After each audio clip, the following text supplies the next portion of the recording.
accurate. I do think there is room for critical analysis, but that's pretty much the history, a thorough history of the life of Arius. Now, again, like other people that I want to talk about that I could have talked about, I'm just gonna save them from like, for like extra credit follow up type shit. You know what I'm saying? Because it's a lot of enriching information that some of those people provide, like Tertullian. Like, okay, Tertullian, Sibelius, more so Marcion of Sinope. That's an interesting guy right there. Like he had an interpretation of Jesus being basically just a ghost. In other words, I thought that was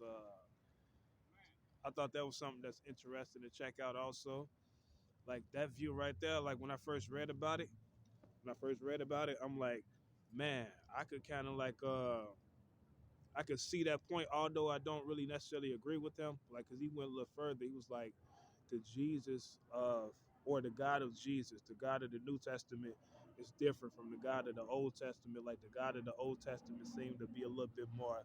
He didn't say nefarious, but he'll say shit like jealous, etc. Property, you gotta go. I have to log her. He was saying like that Jesus is more so like that God is more so like a jealous God, negative God, in comparison to the New Testament God, which is more benevolent, etc. You know what I'm saying? So his is definitely different from the rest. But as far as like Jesus, he was saying like I don't know. It just like I said, I'm just gonna do a separate blog about him. See, I got to go. Security guard just walked up saying he gonna call the police and shit. Real life, y'all. You know what I'm saying? But anyway,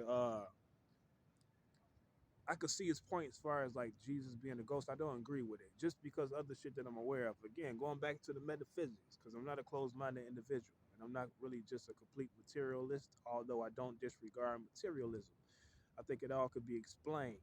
But you got a lot of people that see apparitions out there, people coming to being, etc. You know, and I normally don't talk about my own personal experiences, like when it comes to exotic shit. You know, so I do that for a reason. That's like for the future. But as far as like putting the lens on other motherfuckers, people that say that they experienced this or they saying that, I could kind of see how some people may be holding to that, but I could also see why it may not necessarily be true. Because just like what I was saying with Arius, how he don't like how I wonder does he kind of like when he talk about the Son of God and Jesus being special, or the Son of God being special and different from any other being, and how I wonder like can that more so be general, but just may not be expressed in his writings, or maybe that's where he was kind of leaning at due to some of the other language. It's the same thing with Marcion. It's like Jesus seemed to be the only person that he attributes that to. You know what I'm saying? But just in 2022 today, it's a lot of people that experience shit similar to that. So it's a lot that could be said in that regard also. So I'm gonna hurry up and end this and just be clear. Like I say, I'm gonna do some follow-ups that's gonna be more like tailored to specific individuals. That way I don't have to touch on so much. And that's pretty much it. You know what I'm saying? This is the Arius and his view of Jesus. Y'all have a good night.